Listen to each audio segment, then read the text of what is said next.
And in 2019, he completed his doctorate in the W.E.B. Du Bois Department of Afro-American Studies at the University of Massachusetts Amherst.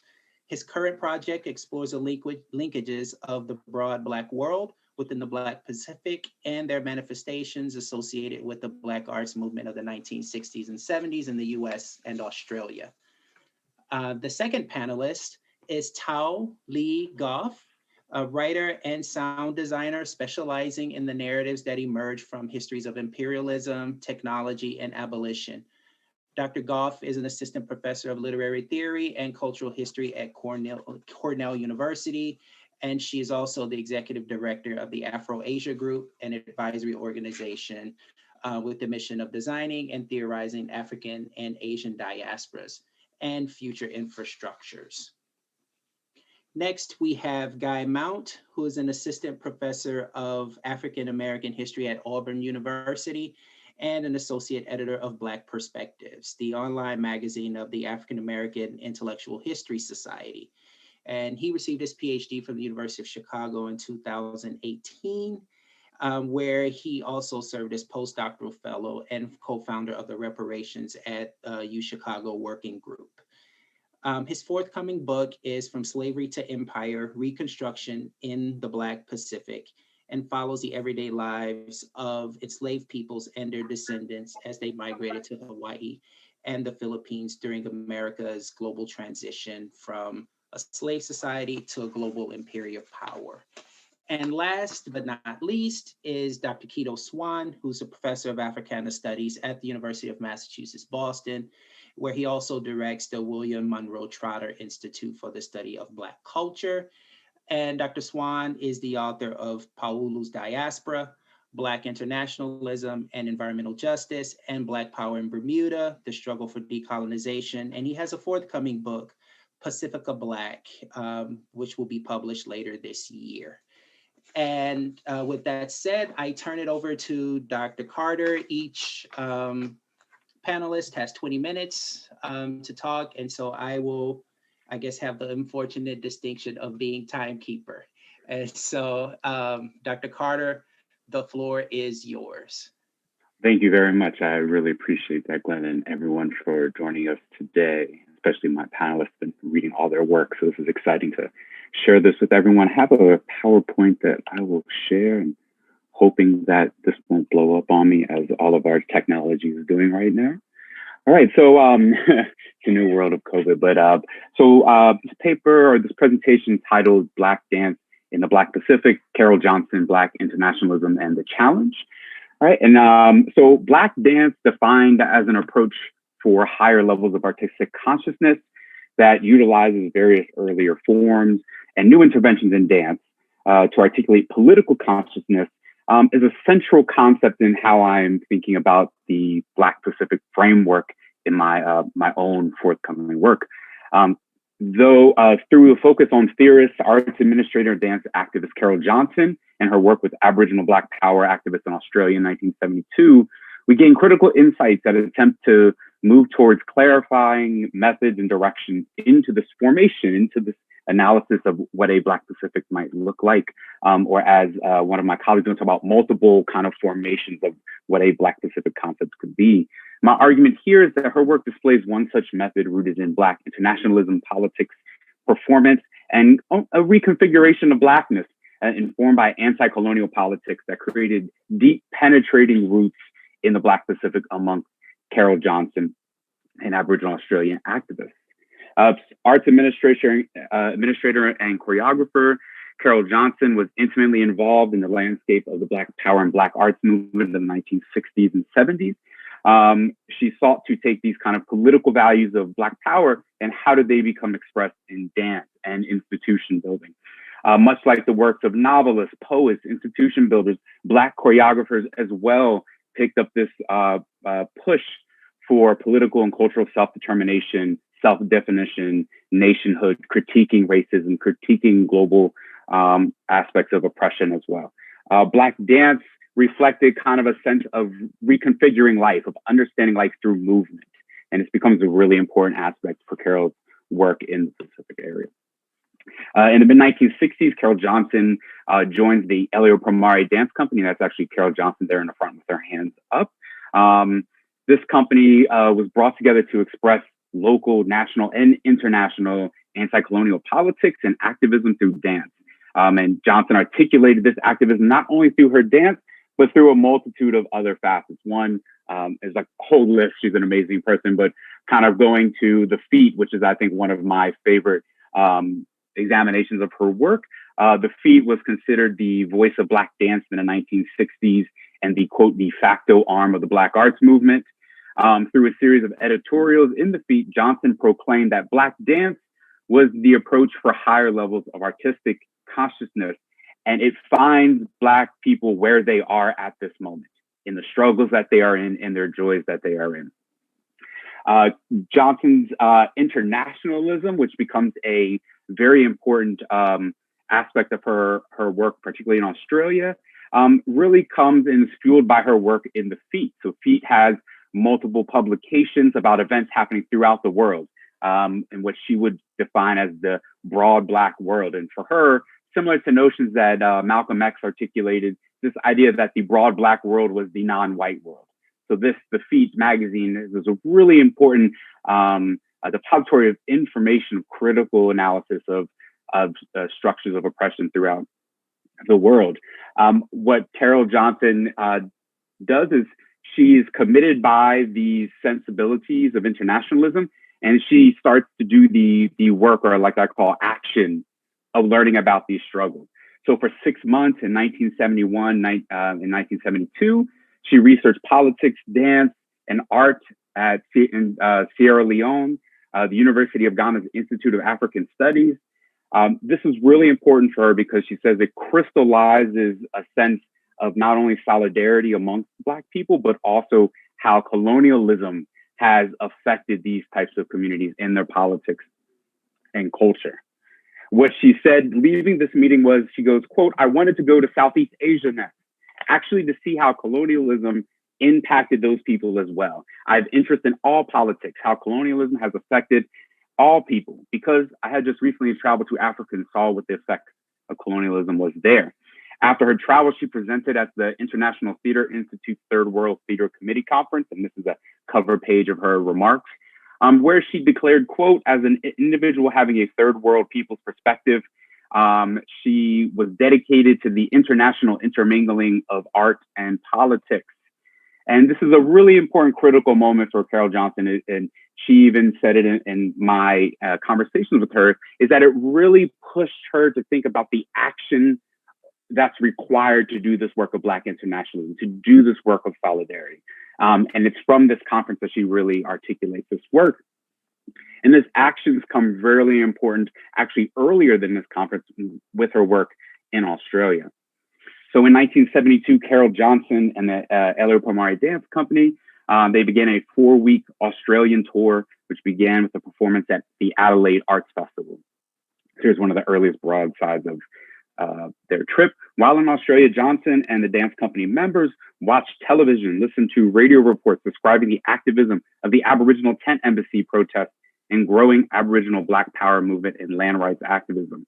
The tent embassy, first organized in January 1972, was organized by Black power activists Michael Anderson, Billy Craigie, Tony Corey, and Bertie Williams.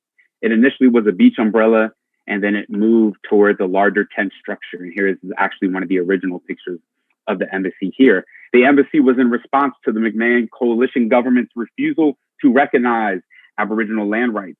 It originally was a beach umbrella, and then it morphed into a larger tent. But it becomes a multi-year, and actually still there today, a multi-decade form of activism. Feeling a deep sense of connectivity through these similar ideas and yearnings of self-determination, of understanding how colonialism affected not only her life, but others, she commented that she felt a certain desire to discuss these issues, discuss the plight, discuss the politics with Aboriginal activists. So while at Adelaide, she recalled she talked to administrators and just said, "Where are the Black people?" And she recalled, "We knew there were Black people. The whole company knew there were Black people. And when we went to Adelaide, we just kept asking, where are the Black Aboriginal people? Festival managers couldn't tell us.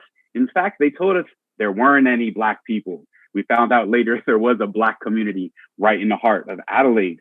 Aboriginal organizations such as the South Asian Aboriginal Art Cooperative, the Adelaide Cultural Center, the Council for Aboriginal Women in South Australia, constituted a vibrant collective of Aboriginal activists that the Afroperipheric dance company Carole Johnson interacted with. And this kind of interaction provided what she said was these early cultural exchanges were inspirational to her, both politically and culturally. Just like the Adelaide performances, the company moved to Sydney to perform at the conservatorium there.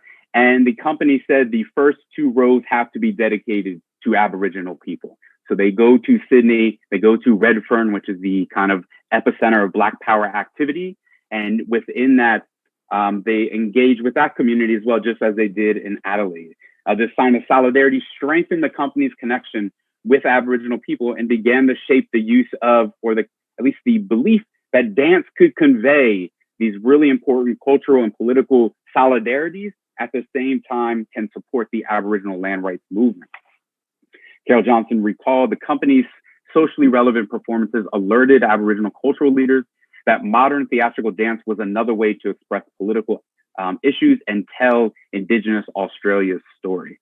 The company's performances were met with thunderous applause from the Aboriginal audience members. Columnist Brian Williams, writing for Tharunka, a student magazine published at the University of New South Wales, reported the conservatism was then shaken to its very foundation.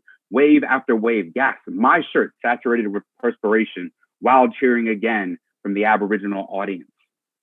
During the company's Sydney performances and interactions, the Australian Council for the Arts and Aboriginal activists in Redfern approached Carole and said that they've been wanting to bring contemporary dance to support, to facilitate the ongoing Black Power and Aboriginal land rights movement. Johnson wanted to support these efforts, agreeing to stay in Australia to support that. When I asked her, well, why did you do it? She said, quote, I just view them as another culture of Black people from another part of the Black world. This becomes really important to this engagement of thinking about these people in a sense of Blackness. Johnson conducted dance workshops, and this is actually a picture from one of the original workshops in Redfern, and she developed a curriculum around 4 cultural streams with a specific emphasis on Aboriginal and Torres Strait Island dance. Aboriginal activists asserted, and Carole Johnson recognized, the need for Aboriginal people to forge a distinct tradition that fused traditional and contemporary cultural and political elements. Original dance workshop member Euphema Bostic recalled that the workshop allowed the participants to, quote, take from our tradition and express it in a contemporary way. Aboriginal activist Lester Bostock, her brother, saw the workshop as showcasing, quote, dance as a form of demonstrating the cultural and social needs of our people and the reality of the degrading lifestyle that the Aboriginal people, tribal and urban, are subjected to. These workshops also took place at a time of dynamic change in Sydney, as Redfern, as I mentioned before, was this site of Black Power activism and self-determination. Johnson recalled, I was surrounded by fearless Aboriginal people intent on opening Australia's eyes to the racist and oppressive policies that kept them repressed. And the students, quote, were part of that political action. The violent removal during the Aboriginal tent embassy protests in May through July, while Carole Johnson was conducting these workshops, really struck a chord not only with her, but with the workshop. And they said, what can we do to support this protest? So essentially after an event in July 15th, where you had over 150 Aboriginal student activists, many of them arrested, injured by police as they stormed the land rights protests in the tent embassy. Essentially, the embassy, Carole's students said, we want to do something. And they've been working on this dance called the embassy dance, or the challenge. So with this frequent violent clashes, the clamoring of the students to want to take this work that they've been working with Carole Johnson, they decided to take this directly to the tent embassy. And actually here, what I have is a short, you can actually see the actual performance, clip of the performance here.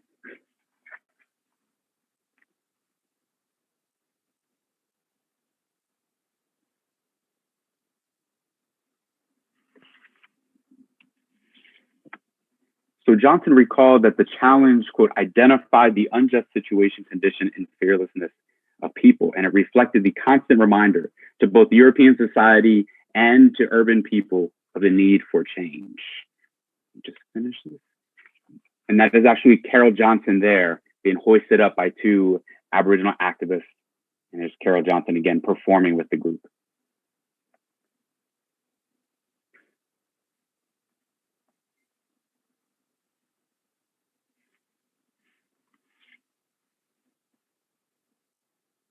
What you just saw was a clip there from the award-winning 1972 documentary, Ningla Ana, Hungry for Our Land, which covered the performance of the challenge.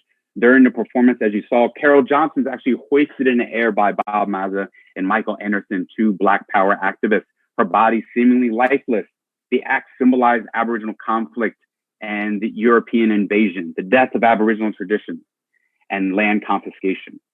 Aboriginal activists recall that the dance at the embassy was a symbolic re-erection, not only of the 10th embassy, but of their global consciousness and struggle that they felt Black people were connected with them.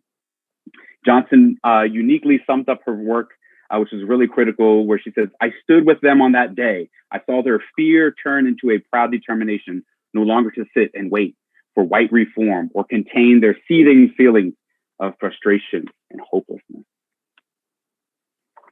So just some concluding remarks as I kind of outline Carole Johnson and her work here. How do I think these are fitting into this perspective? And actually my work is starting to turn more and pivot more into looking at a concept of how this work fits in the Black Pacific. So this is actually really great timing. But Carole Johnson's actions exemplify some critical dynamics in a way we think about the Black Pacific concept. Or as my colleague on our panel, Guy Mount, will break down for us, the multiple concepts of the Black Pacific itself. So here I'm not mandating a singular approach or concept to the Black Pacific. On the contrary, the luminaries that I have read and engaged with around this concept have taught me, if anything, one thing: there is no singular notion. But first place, I think, is very significant. So the Black Pacific as a concept, as a geographical marker, has its roots not only in the Pacific Rim, but in Oceania itself. So that is not to say that early studies that have looked exclusively at the Pacific Rim or even more exclusively at Afro-Asian solidarity, that is not saying that their concept is incorrect. Well, I believe what we want to think about in the Black Pacific is how these reach out to Oceania. How do they connect with the islands as well as the Pacific Rim? And I think about Robbie Shillin's notes where he says, here the question arises as to whether the indigenous peoples of this vast oceanic region are to be muted in the analysis of global interconnectedness. So we need to really, I think, stretch our imagination of place and space here in this idea of global connectedness. Second is action and Black internationalism. So in my estimation, thinking about a Black Pacific is a key component to understanding the anti-colonial activity as well that's taking place, as I think we see with Carole Johnson. As historians have pointed out, where a defining characteristic of Black internationalism is that Black people traverse the boundaries of nations, empires, continents, oceans, seas, right? But they see themselves in a work of solidarity, but they do the action of that solidarity. So it's not a spoken action, but it is the action of doing in whatever form that is. So I believe it's this kind of global interconnectedness that's really important around anti-colonial struggle. And third, is Blackness. And I do not mean Blackness in the sense of a like Rachel Dolezal type of Blackness, right? But a Blackness that makes you contemplate here, what does that term mean? So inherently, the concept of a Black Pacific conjures imagery of Blackness. And quite naturally, we ask, what is that connection with Oceania? As I believe Johnson and her work with Aboriginal activists show, there were levels of understanding of experience, possibly a similarities of Black experience that draw them together. So borrowing respectfully from one of my panelists, co-panelists here, Quito Swan and his concept of a radical Black diaspora, where Swan posits that this concept requires scholars to examine, quote, Black diaspora linkages and unexpected crossroads, including spaces of supposed disconnected Black communities, such as those of Asia, Malaysia, Polynesia, Melanesia. The important intention here that I believe is happening is this use of radical Black. The Black Pacific concept requires us to rethink or retool ideas of Blackness, not in the generic term of mistreatment, but a recognition of the ways in which Black communities, especially in the Pacific world, see themselves as Black or were, quote unquote, Black by the many ways of imperial powers, rights restricted, dispossession of land, enslavement, and brutalization. Thank you. Thanks, Alex. Next, we have Dr. Goffe. Great, thank you. Just 1 second while I share my screen. Okay, can everyone see it? Cool, okay, so I'm just gonna launch in since there's a lot that I would love for us to talk about across our various papers. So, Black Hong Kong, Chinese Kingston, the Caribbean circuitry of the Black Pacific. In the Caribbean, we find the cross currents of a Black Pacific and a Chinese Atlantic, converging where Hong Kong could possibly be imagined as a port city of the Black diaspora, and Kingston, Jamaica is a capital of the Chinese overseas. The uncharted, continuous human traffic between British colonial port cities during the 19th and 20th centuries tells a story of anti-colonial possibility and quotidian livingness. Through these circuits of anti-colonial life, social and cultural capital flowed ideas, strategies, infrastructures for navigating and subverting British, Dutch, Spanish empire and Black and Chinese diasporic subjects that sat in between. My examining the formation of these racialized ideas of capital and debt, not as facts, but as something that we can undo the fixity of and how they undergird modern European finance is the subject that I'm here to talk about today.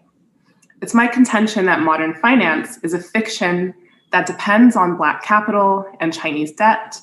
And this is also the subject of my first book that I'm working on, Black Capital, Chinese Debt, which examines the political economy of the hemispheric plantation and contiguous formations of race that transformed sociality and subjecthood and modes of valuation from Brazil to Louisiana across the hemisphere. So I want to offer a provocation today that we think about showing and telling through family albums, of which I'll share mine today, and through a Black feminist methodology of deep listening and speculation, that we should consider the fact that we exist is a fact. It is not an argument. An argument should require argumentation to be true or evidence to support or prove a claim. We're always telling our students this, right, when they're writing their thesis statement. So I want to say that we should not fall into the trap of proving our existence, our Black Pacific or Afro-Asian existence, and that history has tried to forget us and the conditions of our possibility is an argument because it provokes a why. Why the forgetting? So today I speak about the trap of periodicity, and why it is that we don't need a Mayflower for the Black Pacific, because the very notion of one ship is antithetical to the Black Atlantic, as Paul Gilroy theorized it, and also to the Black Pacific. So I think it's a sad and melancholy irony that most dissertations do not have a thesis at all, but I argue again that we lose ourselves when we fight on the terms of white supremacy, which are that we never existed and won't exist in the future. So that kind of work, I think, works to erase the long history of what Vijay Prashad describes as the darker nations, drawing on Du Bois's reckoning of the darker races. So I want to argue not for presence in talking about my family album and that we existed, but rather to draw on the generations of scholars and genealogies of thought and the important work that has been done. So not to think about the fact of our existence, but to think about charting a Black Pacific and Chinese Atlantic that converge to form braided intimacies of Asia, of Europe, of Africa, that unravel in the kin of three Afro-Chinese subjects that I'll tell you about today. So I begin with these subjects born in the 1920s. First of all, my grandfather, who you see pictured on the screen, and his brother and sister, who I'll talk about a little bit later into the presentation. So each of these siblings was born to a Jamaican Black mother and to the same Chinese father. merchant father. So the mothers were different.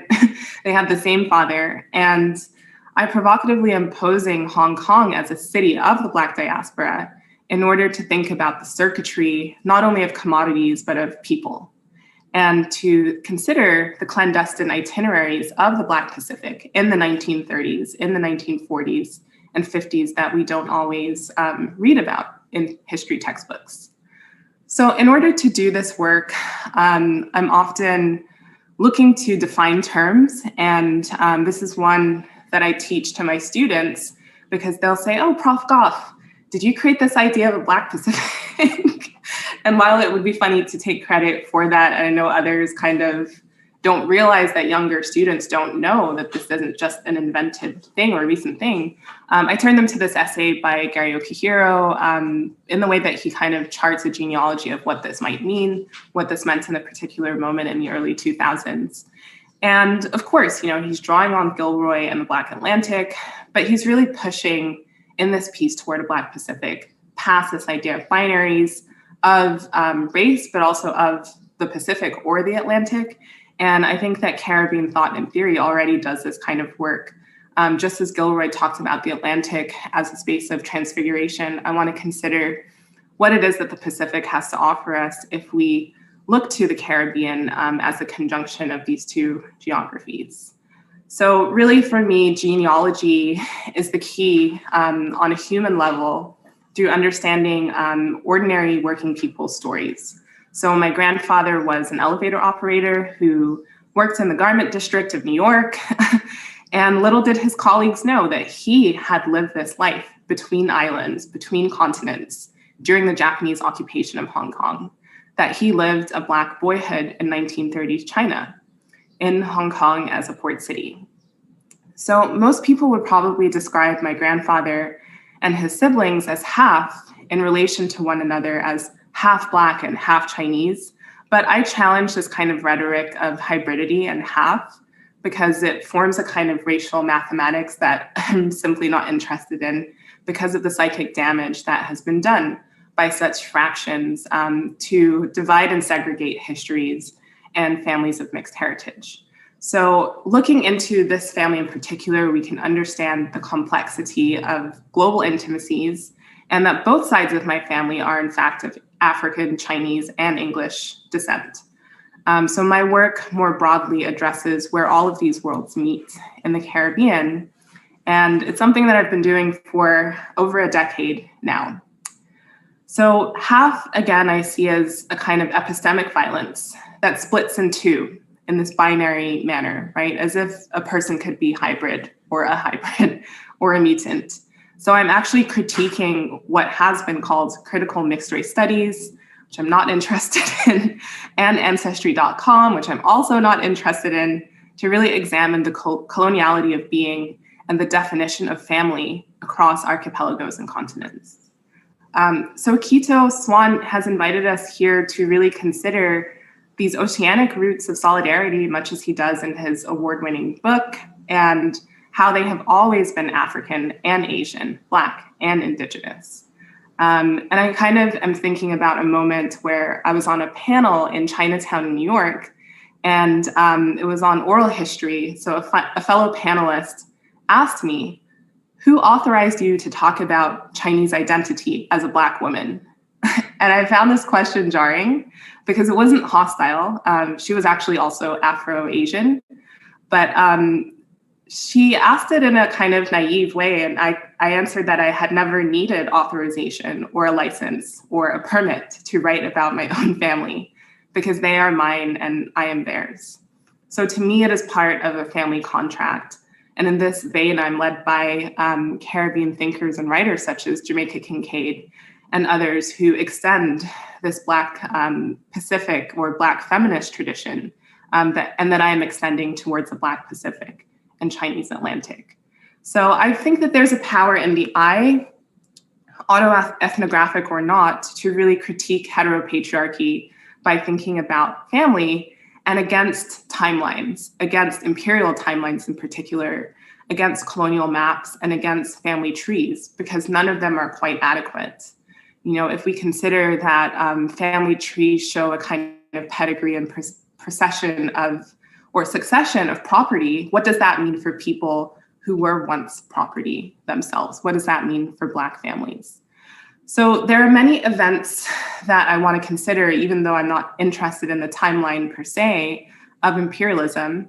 And those include Chinese indenture in the Caribbean. So the ways in which during the moment of abolition, various European powers decided to install the Chinese as replacement laborers for newly emancipated Africans on the plantation. I also want to consider the history of a second wave of Chinese to the Caribbean, so of Chinese merchants, voluntary migrants who were shopkeepers by and large, and end up forming a middleman kind of bourgeois class of capital in the Caribbean. And then I think we also need to consider the contours of Chinese exclusion, so of paper intimacy, paper sons, and picture brides, which I'll talk about a little bit later in the presentation.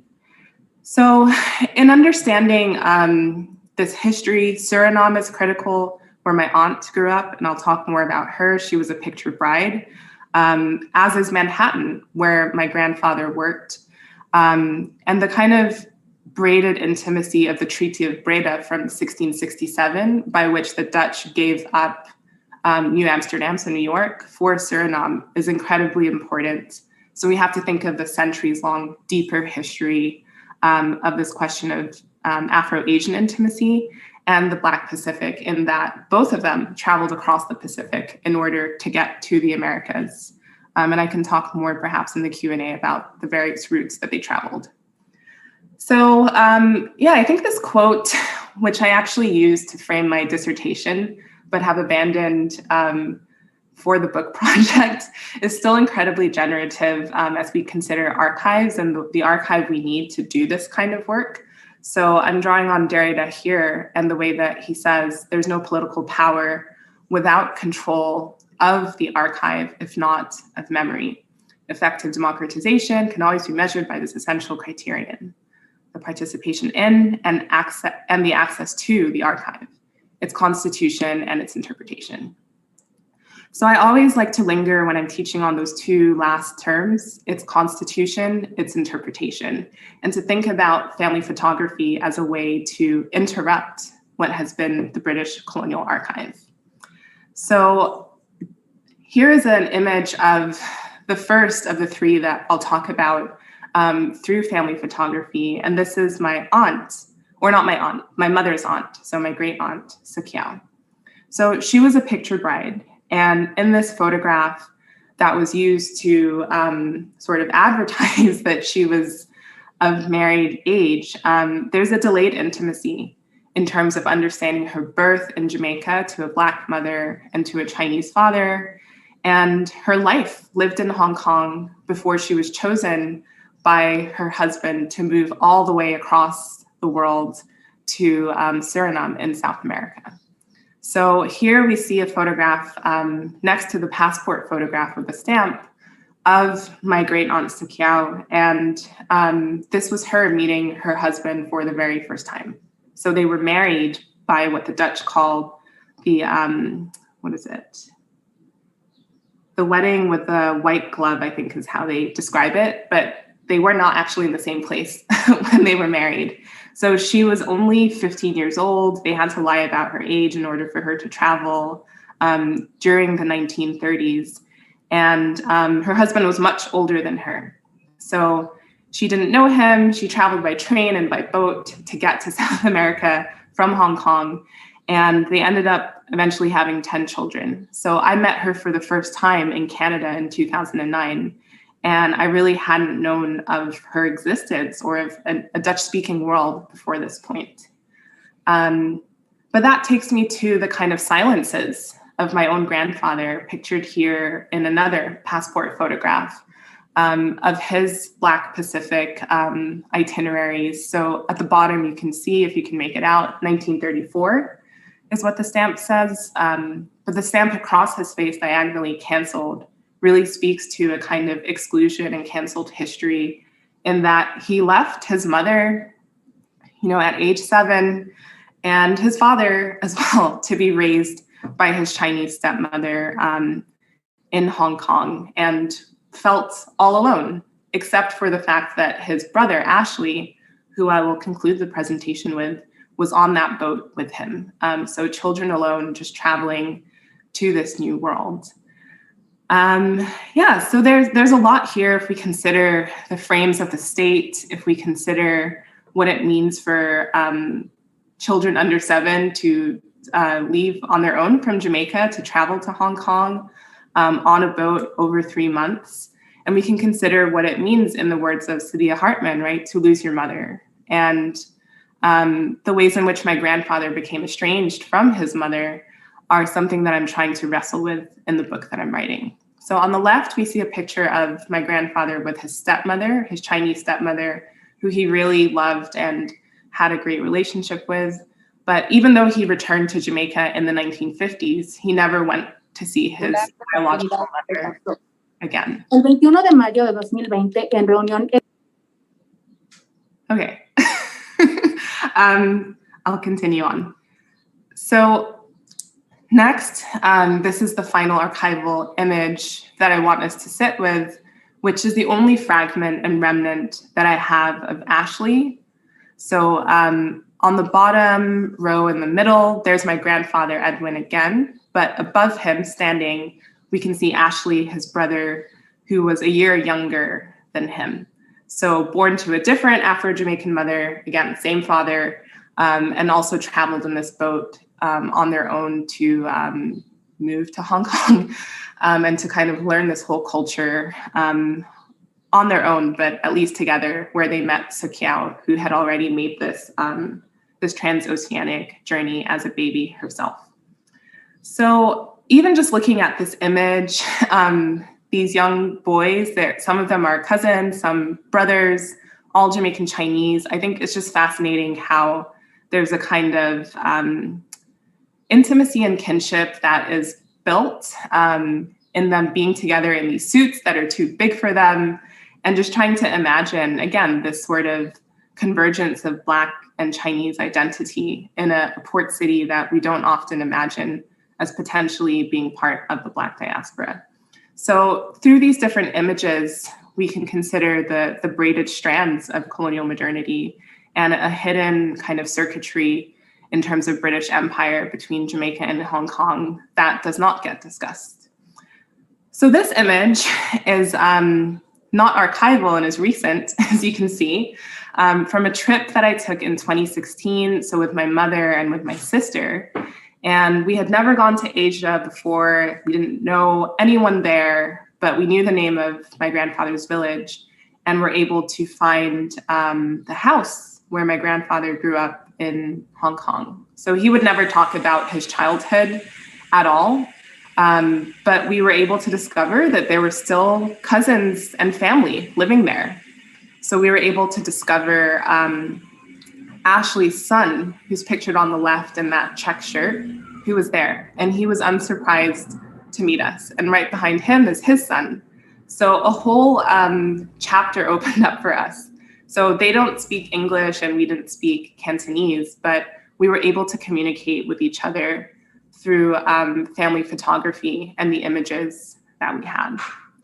So I just want to conclude by lingering with this process of historical forgetting of the Black Pacific and this kind of erosion of history, of family, of capital, and to consider the photo negative and the way that it inverts color, the way that it sort of denies and refuses the ways in which we read race visually.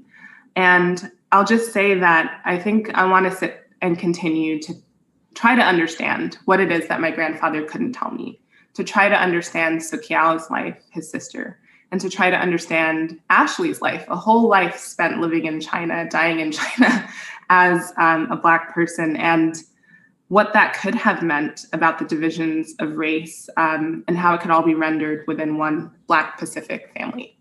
So thank you for your time, and I look forward to engaging with the other panelists. So excited to be here. Thank you, Dr. Goffe. Dr. Mount, the floor is yours. Fantastic. Thank you so much. And no, this is fascinating stuff and just so amazing. I'm honored to be here. And thank you to the organizers and for Quito for bringing us all together, as he typically does. This is a thing that Quito just does, and I know that Tao does as well. But yeah, I'm just honored to be here. I have no fancy PowerPoint, I'm sorry. So at least there'll probably be no technical glitches. But I want to kind of tell you a story real quickly about one of these narratives of the Black Pacific. And then I want to kind of do a little bit of theory work to hopefully get your feedback. It's something I'm kind of working through, and just some provocations. I do like that word. So to begin with, in 1953, Filipino revolutionary and communist guerrilla fighter Luis Taruc published a memoir. It was called Born of the People. Written while Taruc was underground, the book chronicled his early life as a peasant farmer and his eventual embrace of the proto-Maoist Huk Rebellion during World War II. In the book, Taruc describes the long battle for Filipino decolonization dating back to the 19th century Katipunan, who fought in revolutionary armed struggle first against the Spanish and then against the American imperialists. For Taruc, the move to armed struggle and revolutionary communism was a pragmatic one, born of generations of peasant revolts and urban uprisings. Much like the later situationalist slogan, Taruc believed one must be practical by demanding the impossible and changing everything. His revolutionary struggle would be punctuated by his even more pragmatic vacillations back and forth to a more kind of democratic socialist approach when the conditions arose. His aim, however, was always the same: to get free from empire and make a new world. According to Taruc, his native Philippines had, quote, become largely the private landed estate of a handful of big businessmen in the United States, end quote. Americans, he said in the book, had, quote, robbed and plundered our wealth. Taruc saw World War II as a moment when, quote, Filipino peasants and workers, as well as industrial workers of other nations, were awake to the menace of fascism. For him, the communist movement in the Philippines was nothing less than, quote, the anti-fascist spirit of the people. After World War II, Taruc and the Huk tried to participate in the first post-colonial Philippine elections of 1946, winning 6 seats in parliament. Taruc himself was elected for the Pampanga district. The US-backed Rojas government, however, refused to seat him and his 5 other comrades in order to appease the anti-communist sentiments of their American benefactors. Finding no reprise through electoralism, Taruc and the Huk once again took to the countryside. They continued their armed struggle for nearly a decade against a supposedly post-colonial Philippine state, and there are some Filipino communists still, by the way, fighting that fight today. But with millions of dollars in American aid, the Philippine Republic would eventually capture Taruc in 1954 and declare him guilty of treason. He was sentenced to 4 lifetimes in prison for executing members of the Filipino bourgeoisie who had collaborated with both the Japanese occupiers and the American imperialists. So, like many revolutionary intellectuals, Taruc would read the reviews of his book from a prison cell. Now, as fascinating as this all may be, what does any of this have to do with a conference on African studies? Our current academic discourse, rooted in specialization and compartmentalization, dictated by the very logic of capitalism that Taruc was fighting against, would have us believe that Taruc's story should be safely relegated to the annals of Asian American, Southeast Asian, or maybe a Pacific history, depending on kind of how one situates the, I would say, notoriously fungible Philippines. Perhaps unsurprisingly, however, Black intellectuals of the mid-20th century knew better. The book's foreword was written by none other than Black internationalist Paul Robeson. For Robeson, Born of the People was an all too familiar tale. In that foreword, Robeson would say that, quote, here in Taruc's searching and moving story, the whole struggle is laid bare. The terrible suffering and oppression, the slow torturous seeking for the basic reasons and for the right methods of action, the tremendous wisdom and perseverance in carrying through, the endless courage, understanding, determination of the people, of all sections of the people, for national liberation and dignity, end quote. While Robeson was talking about Taruc, he was, of course, also talking about himself and Black people throughout the diaspora. Even as Robeson circulated throughout Europe, Africa, and the Black Atlantic, his virtual migrations to the Pacific through Taruc's radical print culture was part of a Black Pacific imaginary, where the afterlives of slavery, cross-pollinated with the decolonization efforts in the Philippines. But Robeson was not alone. Born of the People was also reviewed in the leftist American newspaper, The National Guardian, by someone else that scholars steeped in African studies may very well have heard of, W.E.B. Du Bois. For Du Bois, Taruq's book on American empire in the Philippines was proof that, quote, the description of the United States as a colonial power of the classic type is not a Russian lie, end quote. Du Bois found Taruq's exposure of the hypocrisy of American empire particularly resonant. He made a point to quote Taruq, who said, quote, in our united front frame of mind, we thought of them, the Americans, as allies in a war against a fascist enemy. We had not even considered that our allies themselves would turn to using fascist methods. Du Bois further explained to readers that Taruq's reference to American fascism involved the US military death squads in the Philippines that had killed 109 Huk guerrillas in February of 1945, just days after fighting side by side with the Huk against the Japanese. Filipino communists were shot and clubbed to death and then dumped in a mass grave in Malolos, Bulacan, on the island of Luzon. Many of these tactics and strategies that the US developed against the Huk in the Philippines were later deployed against revolutionary communists in Vietnam.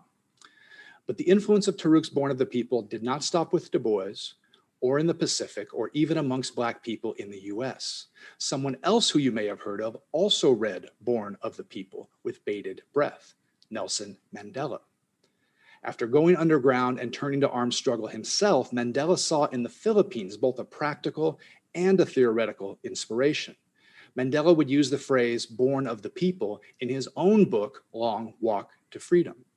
The ANC's military wing would adopt Taruq's phrase as something of an unofficial mantra, publishing a 1986 pamphlet on its 25th anniversary titled Born of the People, in which they say, quote, we are born of the people.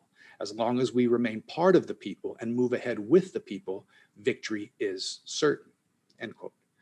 So Taruq and the anti-colonial struggles of Filipino peoples had circulated across the Pacific, moving perhaps east or perhaps west, to the descendants of enslaved peoples in the US, and then back to the African continent, where Western modernity and European empire were first born through the transatlantic slave trade. And this circulation would go both ways. Taruq would draw inspiration from the Black freedom struggle and the abolitionist movement while committing Abraham Lincoln's speeches to memory. The phonics books that he learned to read with may very well have contained Black poetry and Black prose, thanks to the influence of Black teachers in the Philippines, who had been very subtly, yet very subversively turning the official colonial curriculum into an anti-colonial one. I have a whole chapter in my book on what these Black teachers were doing in terms of pushing forward this anti-colonial struggle. So my question for you is this: did Robeson, Du Bois, and Mandela know something that we have forgotten and are just in the process now of remembering? Is there a lost Black Pacific hiding just beneath the waves of a more well-traveled and perhaps overly theorized Black Atlantic? Does this story of Afro-Asian solidarity and the countless others like it that my co-panelists and I have kind of collectively uncovered disrupt our current Black Atlantic narrative, or can it, or should it somehow, or should it not, be reconciled with the Black Atlantic and its orthodoxies? In thinking about these questions, I couldn't help but note the title of this panel, The African World and the Black Pacific. Now, this strikes me as a particularly revealing starting point because I've been known to give a talk from time to time called Africa is in the Pacific. And for anyone with a map handy, the idea that Africa is always already in the Pacific is not just a social and historical process, but it's just cartographically true. Any young kid growing up on the coast of, say, Tanzania, Kenya, Mozambique, would, after even a casual glance at a map, protest any assertion that Africa was not in the Pacific. If the child had access to a boat, they might prove it to you by arguing that the second they left the shores of East Africa, that they would be in the Pacific. Unless you debate this hypothetical child, just know that you would likely be confronted by a certain universality. The question that every parent around the world has heard at one time or another. But why? Kids do this. I've got two of them. I've heard it a million times. But why is Africa not considered to be in the Pacific already? But why are Melanesians not considered Black? While we as adults might readily accept the idea of an Indian Ocean or a South China Sea as somehow separating Africa from, say, the Philippines or Vanuatu or Hong Kong, a properly curious child would immediately recognize this as the very definition of an imperial construct in support of a racial fantasy. So from an African studies perspective, this very basic challenge of the Black Pacific is asking what happens to an African world when its spatial geography stops following the racial, imperial, and oceanographic dictates of European colonizers and starts treating the oceans wafting over Africa as the fluid substances that they are. If the Black Pacific is anything, it is part of and embedded within an African world. Perhaps then what is really meant by the Black Pacific is a Black Pacific African world. But is that world and is that world making a necessary or useful conceptual framework to begin with?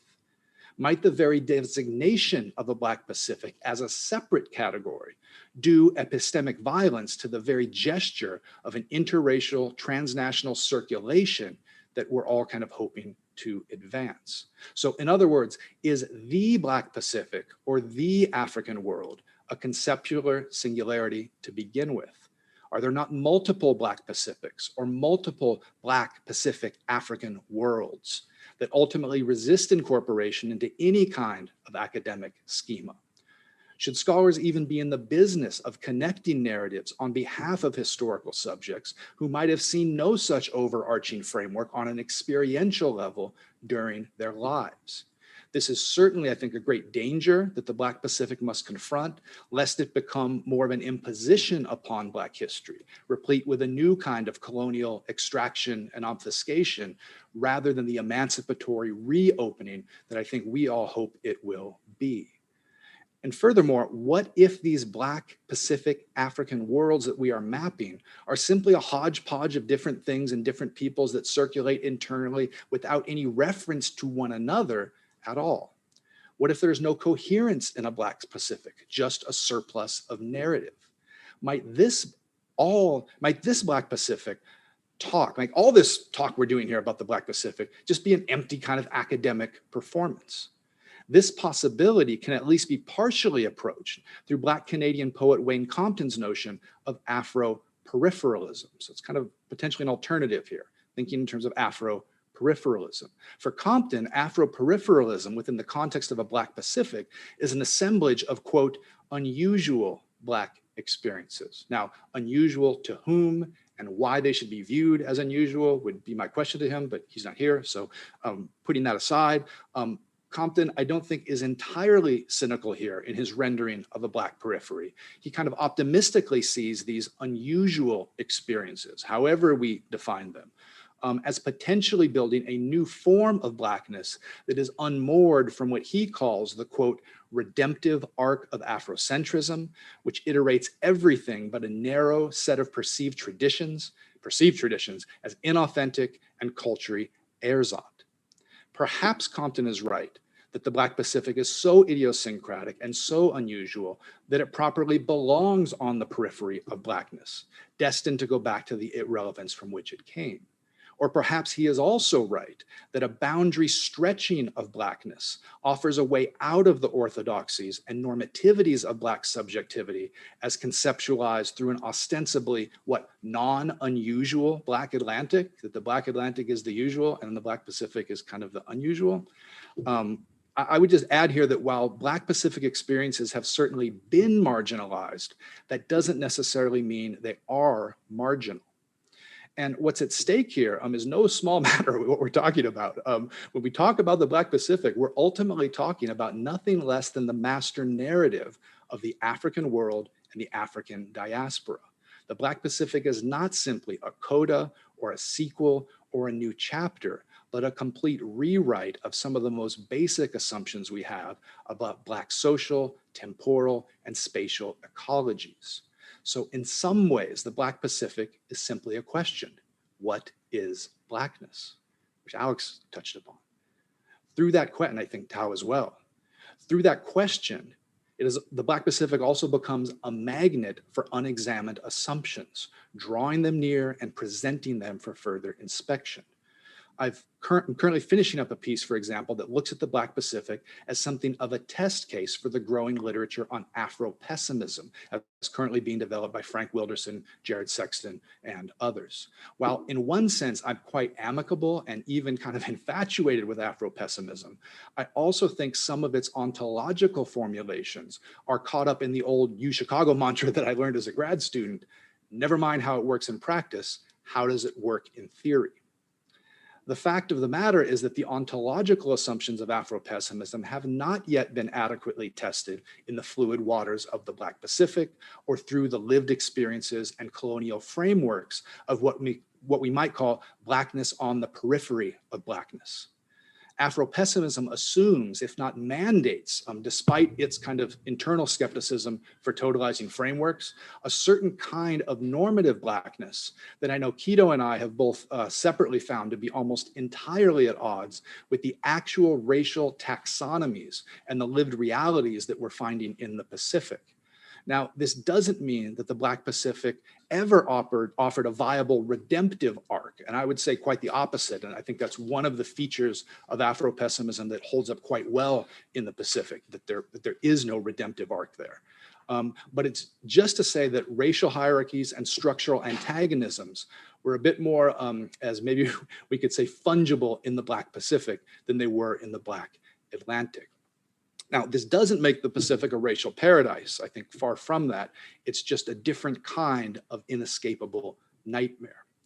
As for the Black Atlantic, if it depends upon connections, commonalities, and circulations to define its hybrid synthetic reality, the Black Pacific, and I would also say Afropessimism, is just as comfortable with notions of rupture.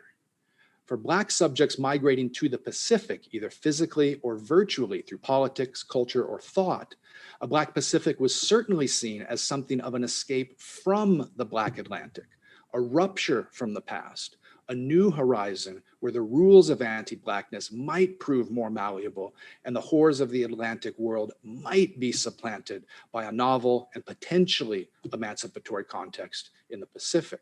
But we should never interpret this as a utopian rupture, but a desperate one. The Black Pacific is a place where those with nowhere to go try to go. The tragedy only deepens as the Black Pacific must always be seen in relation to the indigenous peoples of the Pacific, who often associated the arrival of Black peoples as part of the arrival of empire. While the Pacific fascination with Black peoples as the prototypical subjects of modernity and now post-modernity, that may linger and remain as an enduring legacy of the Black Pacific through, culture, hip hop, basketball, reggae in Hawaii, that sort of thing. I think that legacy we have to remember that legacy only came about as Black people tried to navigate the waves of empires enabling all this. The building of a Black Pacific thus represents a different rupture for indigenous people, coinciding with the end or at least additional loss of sovereignty. Part of this has to do with the assumption that Black Atlantic arrivals in the Americas upon indigenous land claims were almost entirely, as a matter of fact, involuntary. But the Black Pacific arrivals are somehow imagined as being a voluntary affair. You choose to move to the Black Pacific, you don't choose to be circulated within the Black Atlantic. But this binary is wrong, I think, on a number of levels. First, because it undermines both the degree of political action and indigenous solidarity that Black peoples expressed both in an Atlantic and in a Pacific context. And second, it misses entirely how curtailed and involuntary Black migrations to the Pacific were in light of recent scholarship on fugitivity, the carceral state, and anti-Blackness. So in my research, for example, is a runaway slave freeing from Antigua to Kona, Hawaii, actually part of a settler colonial process? Is that actually a voluntary move that a runaway slave is making?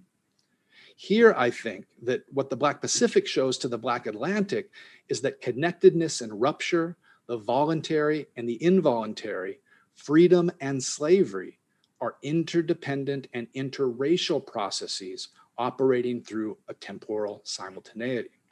And I couldn't leave you without just a few final jabs at the Black Atlantic framework, if I have time. So if the Black Atlantic was fundamentally about establishing a Black belonging, and Gilroy was hoping to find a place for Black people within the catastrophe of modernity, then the Black Pacific represents a radical sense of Black unbelonging in the world. If the Black Atlantic argues that the diaspora belongs anywhere and everywhere, the Black Pacific sees Blackness as kind of, amorphous, then the Black Pacific reveals, in fact, that Black people reside in a constant state of nowhere, exiles without a home, foreigners of the world. Now, lest this sound too depressing in our current moment of nihilism here, there is in fact a certain freedom, I think, that comes with being a perennial, perhaps even stateless outsider, a consummate visitor that is in the world, that's kind of in the world, but not of any particular world.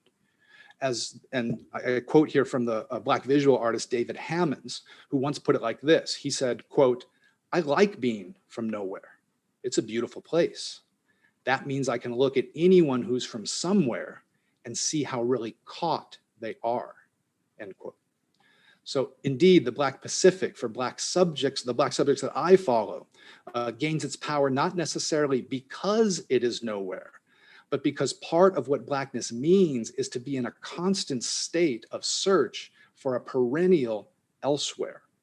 The Black Pacific becomes an elsewhere, an unknown, and as one of my subjects described, I quote, open door, an open door to an unknown somewhere, to a nowhere, or perhaps to something in between. The Black Pacific was and is in many ways the great Hail Mary of the Black diaspora. It's an American football reference, para mi gente en Mexico.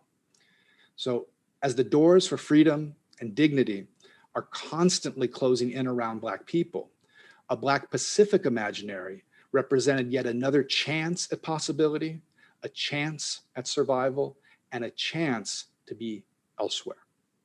Thanks. Thanks, Guy. Last by no means least, we have Dr. Quito Swan.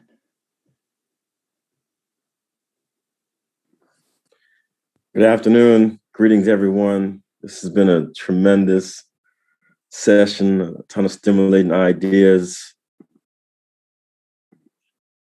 Some tough acts to follow, but I'll do my best. So I'm pivoting a little bit from my original title, Blinded by Bandung. I'm looking at Africa and the Black Pacific.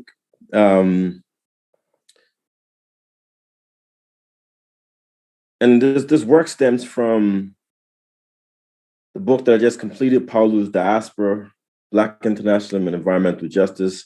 Paulo Camargo was a Black power advocate, Pan-Africanist who traveled the world, across Africa, Oceania, the Americas, in search of, or at least let's just say, in unison with a number of movements for decolonization. The book won the African American Intellectual Heritage Society's Pullimer Book Prize, which I'm really excited about. A number of chapters focus on what has been defined as Melanesia by European colonialism. And part of the book also talked about the global dynamics of the Black Power movement, but also the global surveillance of Black power. And in documenting Paulo's travels across Oceania, Papua New Guinea, Vanuatu, Fiji, and Australia, I was also struck by the relationship, and as Guy mentioned, Africa in Oceania. So the next project, Pacifica Black, looks at a broad range of movements of decolonization in Oceania and their connection to the Black world. I'm really interested in intentionality. In other words, how did Black communities racialized in Oceania intentionally identify with internationalist Black movements for support of their liberation struggles? And of course, this is just another Black Pacific, not so much the Black Pacific, because that would include the nuclear-free independent Pacific movement, which was centered in Fiji by a core of phenomenal Black women. Also movements against French and colonialism in places like New Caledonia, which is still a French colony, But today I'm going to focus on Black power in Papua New Guinea, and as a window into looking at how Black power becomes part of Black Pacific, specifically a group known as the New Guinea Black Power Group, which is formed on the campus of the University of Papua New Guinea in 1970. This is a picture from the student newspaper at UPNG, Niladat, which meant our word. University of Papua New Guinea is founded in 1966 by the Australian administration along the lines of Africa. The university was designed to create a new middle-class Black elite that would usher the country into political but not economic independence. But due to its UPNG actually becomes a base of Melanesian nationalism and Black radicalism, that by the 1970s, detractors are referring to UPNG as a Mau factory in relationship or in reference to Kenya's Land of Freedom Army. This is a photograph of what was known as the Bongani seminars, which attracted critical thinkers from across Oceania and what we would call today as Global South to campus to talk about what it meant to be Melanesia. This goes from being a really racist term for Melanesians or for the darkest individuals in the region. You know, of course, Europe's typographies of race were very simplistic, but also extremely problematic based upon phenotype. But by 1970, UPNG is transforming Melanesian into a powerful transnational notifier of Black solidarity. The New Guinea Black Power Group is formed by an activist named Leo Hennett, who is a really interesting character. He initially started to be a missionary. It doesn't work out. He discovers James Baldwin in seminary school. He leads several protests denouncing apartheid in South Africa. There's a high commissioner from South Africa visits UPNG in 1969. He leads a demonstration of 200 students. They follow the commissioner to the airport. They write satirical plays about the incident. They publish this in Niladat. He also denounced Indonesia's invasion of West Papua and referred to it as Italy's invasion of Ethiopia in the 1930s. When interviewed about what New Guinea Black Power meant, Hennett described the New Guinea Black Power Group as being inspired by, as rather being a Fanon-inspired African Negritude movement, which for me was a really striking, striking notion. When I first read this, I took a step back, as many of us do. There's a surprise of Africa, as Guy mentioned, to find Africa in Oceania. The first response is surprise, but there's a normalcy. Hennett continues by saying that the New Guinea Black Power Group was influenced by Black Power in the United States and African Negritude philosophy, but they were not enslaved by these concepts. In other words, they were engaged in Black Power, understanding it in their own context. In addition, what this meant in terms of solidarity and identification with Black, the New Guinea Black Power Group expressed the strong stance of solidarity with all Black people, which Hennett believed had to exert itself as a worldwide ethnic group to make any impact. And this is kind of what I mean by intentionality. My archive, my path has been to follow these kind of thinkers who affirmatively identify with broader Black political struggle. And the Guinea Black Power Group is the classic example. But this doesn't just happen, these ideas just don't fall from the sky. These students at UPNG are actively studying texts like Kwame Ture and Charles Hamilton's Black Power. You can find this book on campus. They engage in Présence Africaine, literature in the Black French colonial world as well. The reading Fanon's Wretched of the Earth, Nkrumah, King, Malcolm X, but they're also engaging an interesting core of professors from Makerere University in Uganda, including Ali Missouri, who was one of Hennett's teachers. Negritude scholars like Tabin Lo-Leong from Sudan/Uganda, who also studies at Howard University. And interestingly, Uli Beer, who spent a lot of time with Wole Soyinka and the project around Black Orpheus in Nigeria. He brings a whole canon of African literature So with students at UPNG are engaging African literature and decolonial works in a very formal way. And much later, Black feminist thinkers like Angela Gilliam would teach at UPNG. Henry Olila out of Kenya, who was the head of Duke's African American Studies Department in the early 1970s, also teaches at UPNG. So it's this amazing space of Black diasporic thought that Hannah is attracted to and others. For Hannah, though, Black power was very relevant to New Guinea, just as relevant as what they call the betel nut. Now, the betel nut is carcinogenic nut similar to a kola nut that's chewed and has been chewed in Papua New Guinea for as far back as anyone could remember. So for Hannah to assert that Black power was as relative to New Guinea as a betel nut was him practically saying Black power is of us. It's not a foreign idea. Because detractors would make these same arguments for Black power in the Caribbean. What's the relevance of Black power in a majority Black country? And the pushback is, if Black people aren't free, if our countries are still colonized, or our countries still uphold the values of white supremacist nations, are these Black countries, or are these white countries with Black people in them?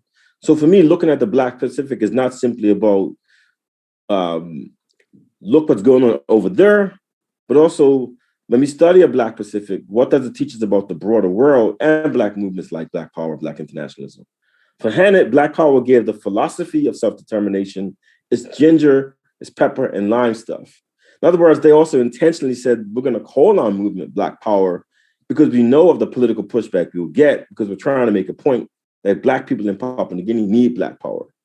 Other key issues facing the group was colonialism, particularly they were pushing for political independence from Australian colonialism, issues of environmental injustices. Hannah himself is from a place called Bougainville, which was a site of a major multinational mining company, had forced indigenous communities off the land.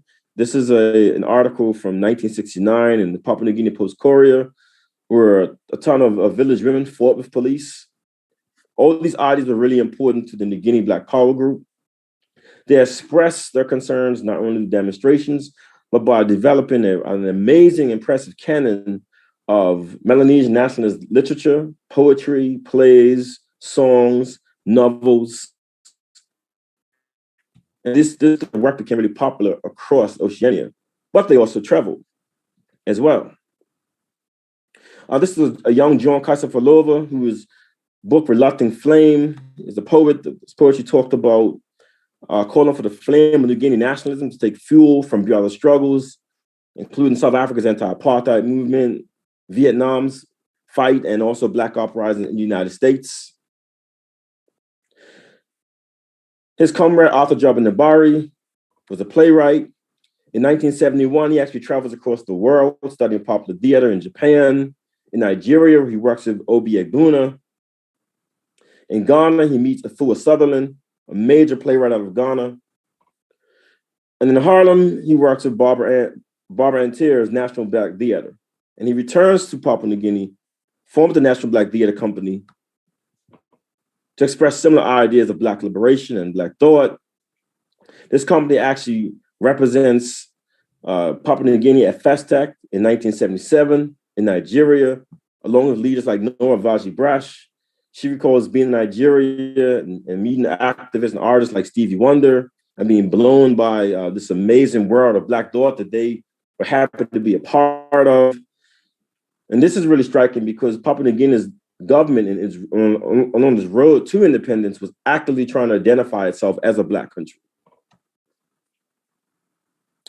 FASTAC is also visited by a major Aboriginal activist out of Australia, Uduru Nunukau, who was part of this, she was on the executive committee who organized this major contingent. Papua New Guinea and Australia sent a joint committee. Alice could tell us extensively about Nunukau's work. And she makes this really powerful statement in 1976. And I think this also speaks to the point that men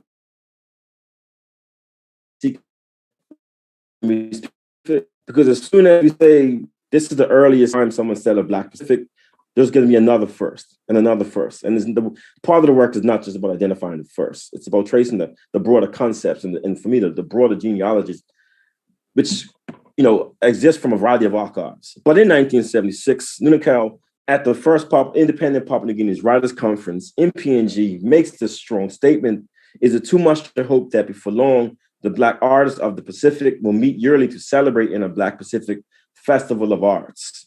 Once again, for me, the intentionality is really important. It suggests that this is not an imposed way. Blackness is not an imposed idea. And there are these direct linkages that these activists are trying to establish with Africa and the broader world. I would be remiss if I didn't mention that young Dennis Walker founded Australia's Black Panther Party. So this family in of itself is an amazing family with a long political genealogy that was not just important to Australia, but important to Oceania in general. Because of Papua New Guinea's positionality as a major site of Black modernity, it attracts several other leaders and movements to its shores, like a young Hilda Linney, who was an activist from Vanuatu, who were having their own fight against British and French colonialism, who attended the Sixth Pan-African Congress in Tanzania in 1974 as a way of reaching out to the broader Black world for support. To the Polynesian Panther Party members, they found themselves flocking to Papua New Guinea. But to draw back to the initial sorry, real quick intervention. We can't actually see the slides. Are you able to share the screen?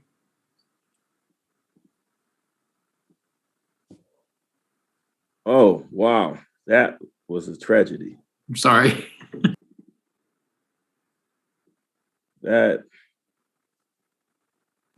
How's that? Now we can see it. Yeah. Oh, my sincere apologies. So here's a map of Melanesia.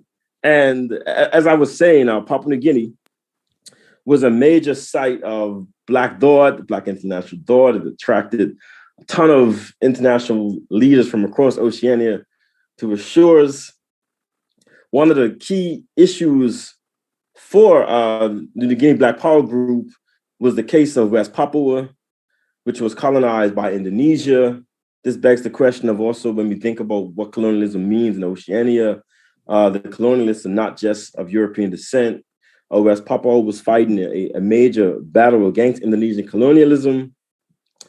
And in this fight, after being a Dutch colony, it seeks support from the Black world through pamphlets like this, Voice to the Negroids of the Pacific, to the Negroids throughout the world. This is from 1961.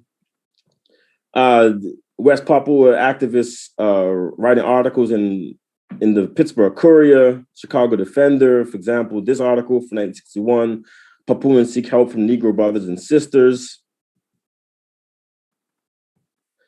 The literature, which is traveling across the world, has statements such as African Papuans being slaughtered by the Indonesian government. They forged relationships with the NAACP. This is a letter from Roy Wilkins pressing United Nations to give the floor to this issue that West Papua was having. And I found this paragraph really striking, where Wilkins states that Black Americans in general knew little or nothing about the situation of their ethnic cousins in West New Guinea, a former Dutch holding in the South Pacific.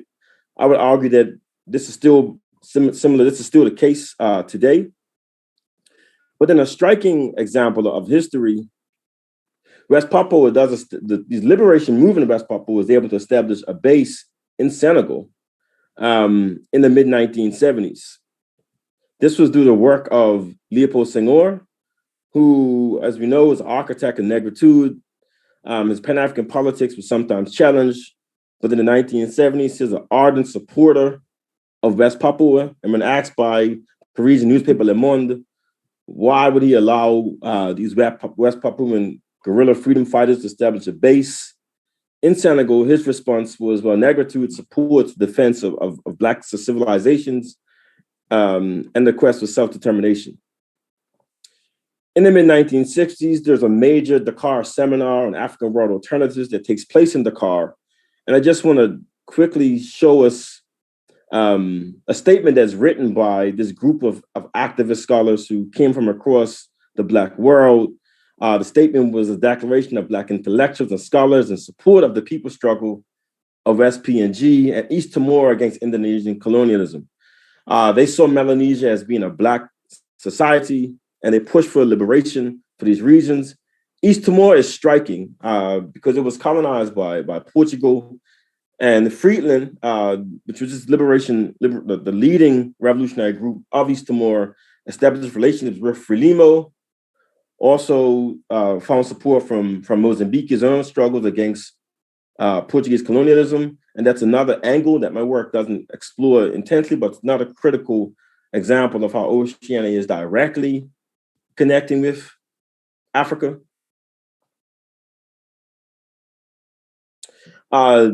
The Dakar seminar, declared that Black intellectuals and scholars should support the struggle of both West Papua and East Timor. And what's striking is the names of these scholars who signed this statement. I'm not going to read the entire list. I'm sure that the Africanist scholars in the room, there are tons of names we recognize, from Sheikh Anta Diop to Wallace Yinka, Camarale, Niani. And what this means for me is that in the moment, right, there's clearly much visibility around the question of a Black Pacific and its connection to Africa. So when we think about, as other panelists have mentioned, the forgetting or the lack of remembering, why is that, right? Why are we now having some of these similar conversations about Oceania, about a Black Pacific, when these roads and these waterways have already been mapped for us by a generation of scholars, liberation struggles in very intentional ways? Thanks for my time. My apologies for not sharing my screen.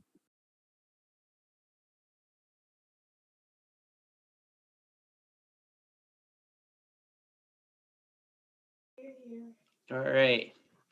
Thanks, everyone. Can everyone still hear me okay? Okay.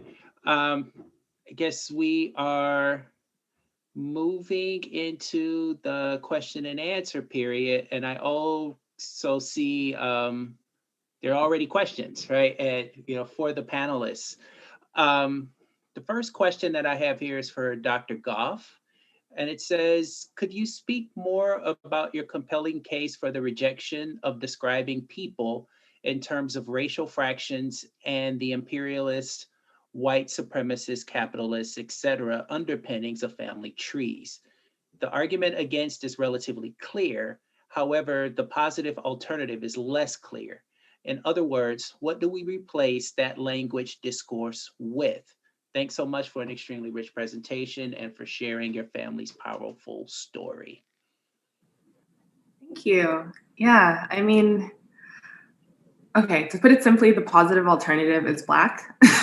And I think that Guy spoke to this troubling of this term Blackness, and to the significance of race that plays a role, I think, in each of our different presentations for today.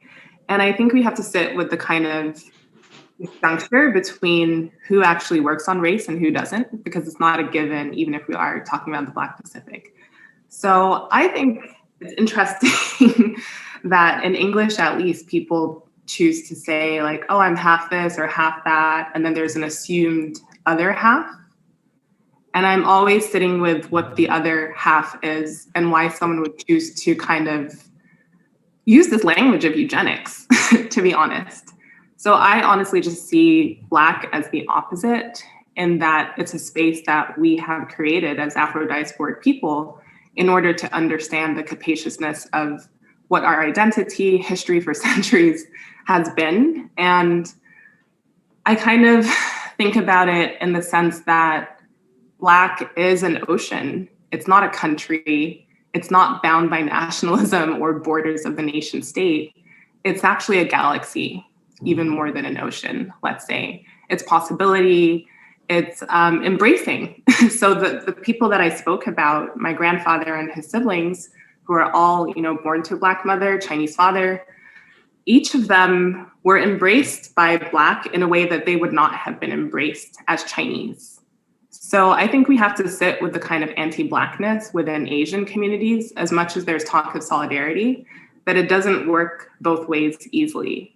And that Blackness has always been a kind of diasporic condition and sense of embracing and really rejecting these fractions that have told us that we're octoroons or quadroons or anything of the sort, this whole casta system.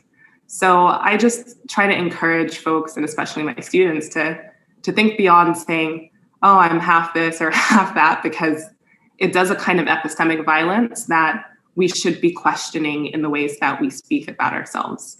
But it all comes down to the fact of Blackness and how individuals want to define that.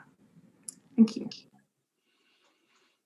Okay, I have another question here, and it's open to any panelist. And it's how this concept of Black Pacific could help to build understandings of current issues regarding migration or the presence of Africans in Asian or Oceania countries.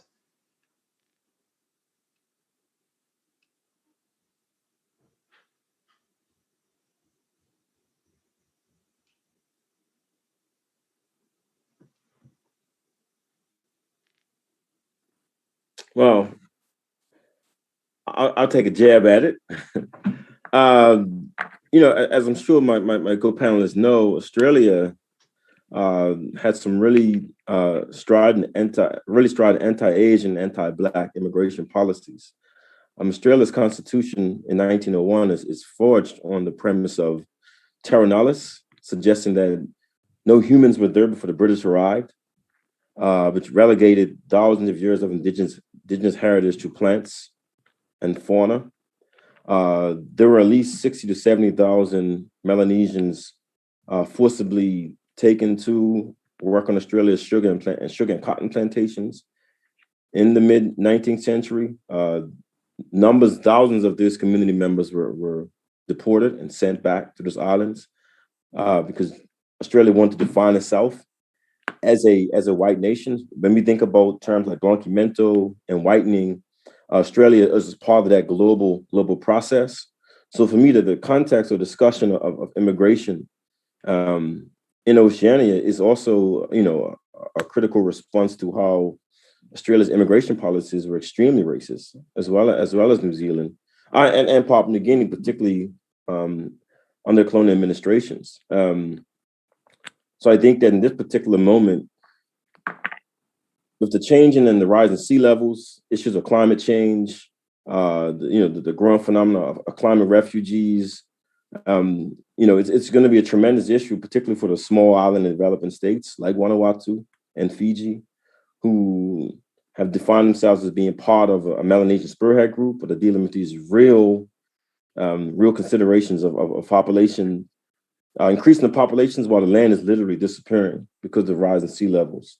So I think in Oceania, it's a really diverse and uneven conversation because while spaces like Australia are still, immigration policy is still based upon a legacy of racist immigration policies, a number of the countries who are more open and less xenophobic are also having the critical challenges of population in smaller spaces. I don't know if that answers the question, but that's my thoughts on that.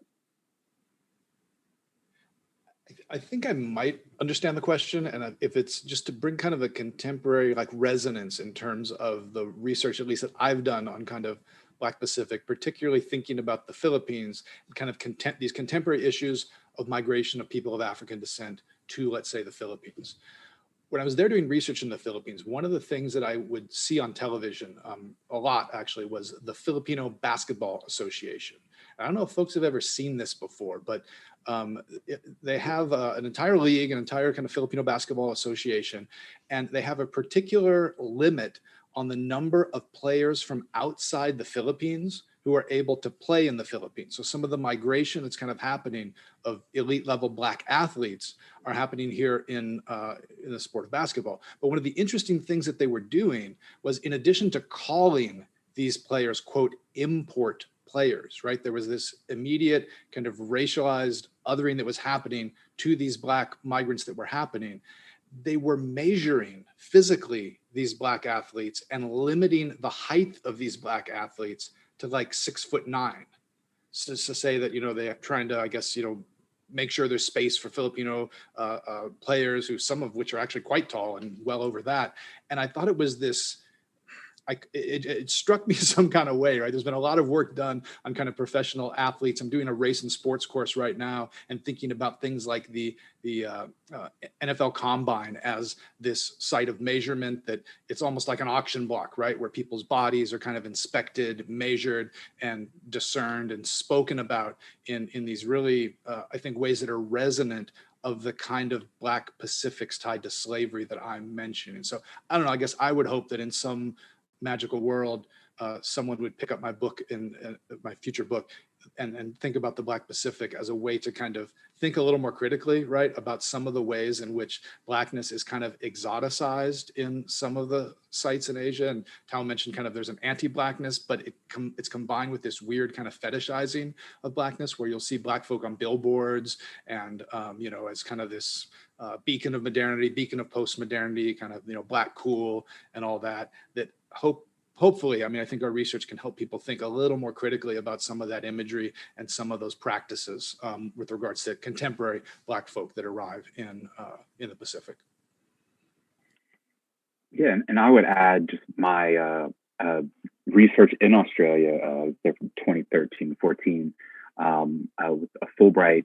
I was not two things. I was in Melbourne, and I walked past the antiques shop, and literally what was holding the door open was a statue of an enslaved person and a card holder, and this store had their cards on it. So that was the first thing you see. The dolls, quote unquote pickaninny dolls, were being sold in toy stores there. There's actually a fashion brand, a quote unquote, as it will explain to me, an urban fashion brand that actually had a blackface caricature on it, and people were clamoring for these shirts. So, I think this idea, and a lot of people mentioned about how people of African descent are kind of removed from the Pacific world, right? And then their existence within that world is seen in a multitude of very problematic and racist ways, almost as in Australia, this word invasion kept coming up when it's discussed African migrants in Australia.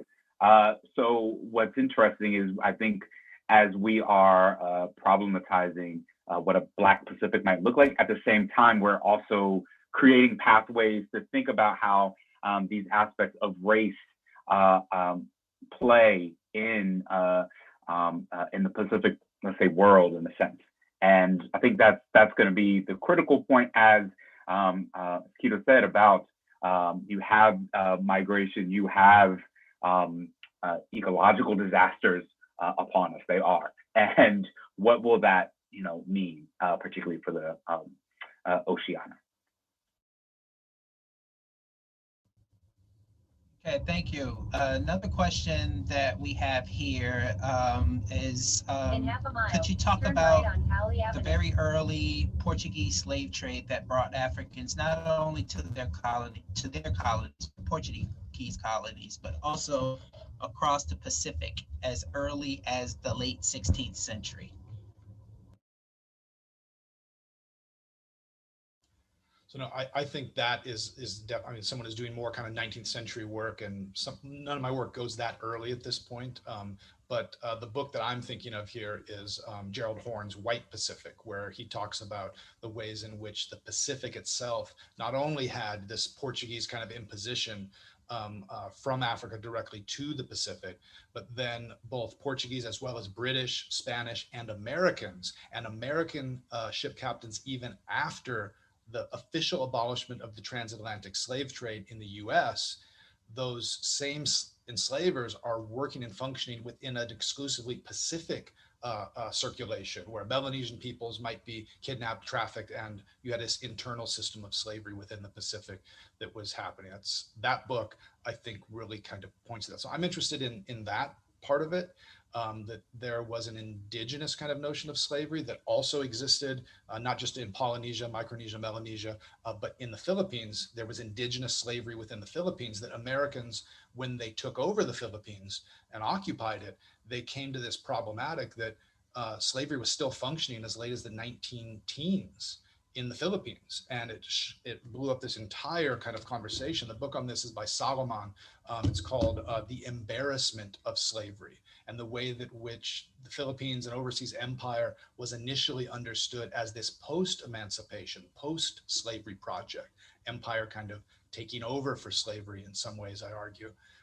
But all of a sudden that echo of slavery still resides in these new to Americans colonial spaces where slavery had been practiced for centuries, and Americans have to wrestle with themselves that, oh my God, we just engaged an empire and now slavery is back on quote unquote American soil in the Philippines. So yeah, that echo of the long kind of process of slavery and the slave trade in the Pacific, I think goes a lot of different directions, both indigenous notions of Blackness and indigenous practices of slavery that happened all throughout the region, as well as those brought externally by the European powers. I think it's a huge field that, again, I think Horn and I think Salomon started that, but I think there's a lot more that can be done on this.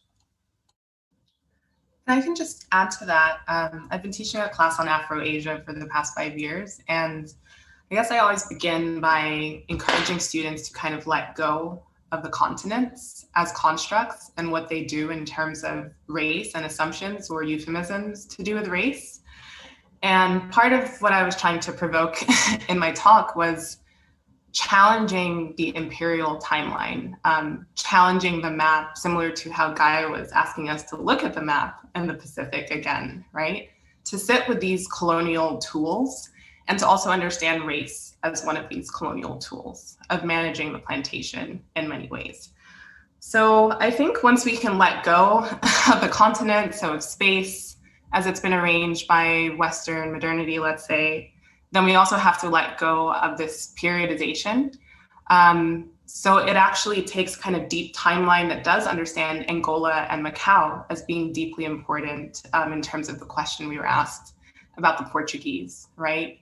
So for me, it's not that we discuss Afro-Asianness with Tiger Woods as any kind of beginning, but actually a deeper history that says a lot about trade, that says a lot about extraction, and Portuguese Empire, Dutch Empire, as I was talking about. And also in terms of that timeline, I begin in my class with Zheng He and his journeys as an admiral from China, reaching potentially the Americas before Columbus, and certainly parts of Africa before Columbus. So I ask students to sit with that possibility and the fact that China kind of kept that a secret, that they had made these journeys across many oceans with that naval technology, and that there's different visions of coloniality that we need to sit with, not to celebrate the Chinese or their kind of technological advancements as a kind of rationale for empire, but rather to kind of try to trouble what it means that there's this timeline when there have been Afro-Asian people forever, right? So in that time period, and none of this is new. So when I said that we shouldn't argue for presence because it's an answer to a white supremacist notion, I think that it's more interesting than to try to understand what this kind of imperial entanglement during that period and why it was that Portugal was doing this in terms of colonizing and forming Angola in this way and Macau, and both as port spaces and the cities that are entangled in that circuitry. Yeah, I would agree. I think it's really important to break up time, space, and also how, you know, certain events occupy space in terms of how we think of these narratives. For example, you know, the Berlin Conference, right? For us as scholars of Africa, it's kind of a known entity, right? But if we break up the Berlin Conference beyond Africa, we see it's also connected with Oceania. You know, Britain and France, the deals they're making in Africa connect with the deals they're making in Oceania. So, for example, Britain's allowed to get Egypt from France, but now Britain has to let France have a colony in New Caledonia and also Vanuatu. So these type of geopolitical discussions, are global discussions that we'd often, sometimes regulate to specific continents. And then we think about Australia. You have Maroons being sent, or Maroons we know as from Jamaica being sent to Australia. As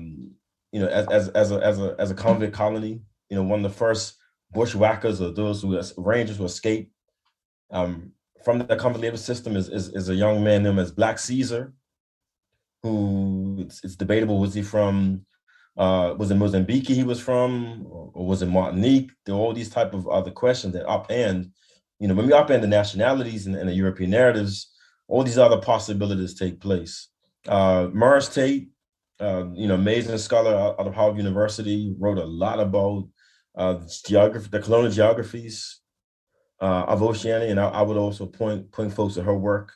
I think her body of work does an amazing job in mapping out the namings of Oceania through European lines, but then allows us to unmap some of these names that we take for granted. But it's the same kind of project that's taking place in the Atlantic. So I would agree. Thus, each Indies company, like all these companies, there's an East Indies, there's also a West Indies that are in connection with each other. Guy mentioned Gerald Horne's book on blackbirding. You have Polynesian quote unquote communities also being taken to the Pacific coast of the Americas as well, in conjunction with the abolition of slavery. So for us looking at this, the Black Pacific is much more than just what takes place inside the Pacific, but how we also challenge these other broader, geographical notions of slavery and colonialism as well. Thank you all. Dr. Swan, this one is directed at you, and several of you have mentioned it since we were on the theme of the Portuguese. There was a comment saying, I hope you get to pursue the connection with Frelimo and Mozambique in your work. And so I'm wondering if you could speak to any aspects of that. Just really briefly, it is a really important connection. What I should have been more specific about in the current book, I look at, for example, New Caledonia's fight against the French. New Caledonia, a country or a colony of France to this day in Melanesia, which reached out to the Black African world for support, very much informed by the Algerian Revolution. Frantz Fanon's work, Presence Africaine. There's a ton of New Caledonian students who study in Paris. Well, let me just wrap up. The book is about 7 chapters. There's a nuclear-free and independent Pacific movement in the book. There's Black power in the book. There's Pan-Africanism. And trying to write a book, I had to make some tough decisions about what would be the focus, but it's definitely important. And if I don't do that work, I sincerely hope that others do, because it is a really important area to study. Okay, we have time for 1 or 2 more questions. I'm not seeing anything in the chat or in the Q&A, so please feel free to ask an additional question, or if the panelists have anything that they want to expand on, please feel free to do so.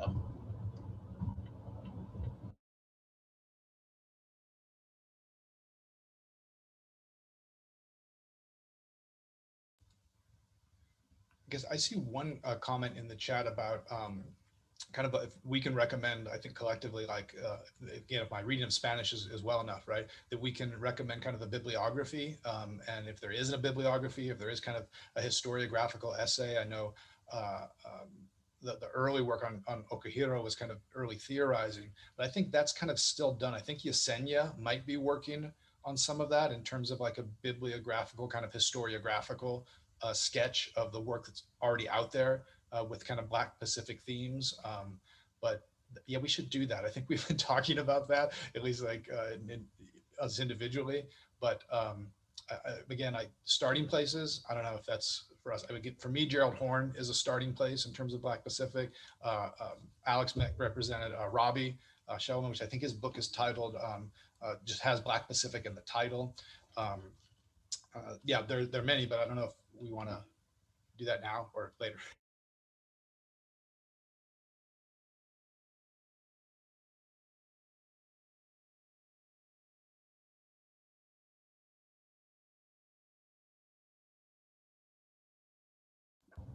And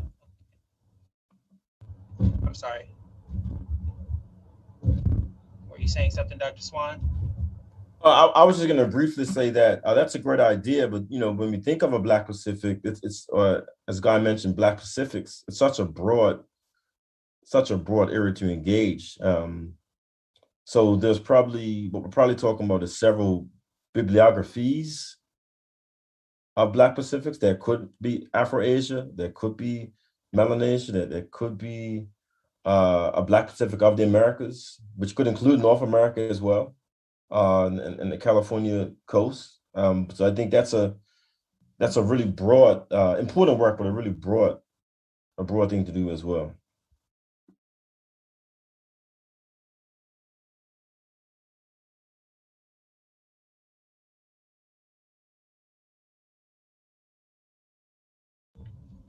Okay, I'm not seeing any more questions. And so I really want to thank the panelists, thank the conference organizers for allowing me to be a part of this. This isn't the first time that I've had the pleasure of being involved with several of the scholars on this panel, and I continue to be fascinated every time I hear their work. And so I just like to extend my gratitude to the panelists and everyone who's let me be a part of this. Thank you. Thank you. Thank you. Thanks, y'all. Thank you so much. Thank you.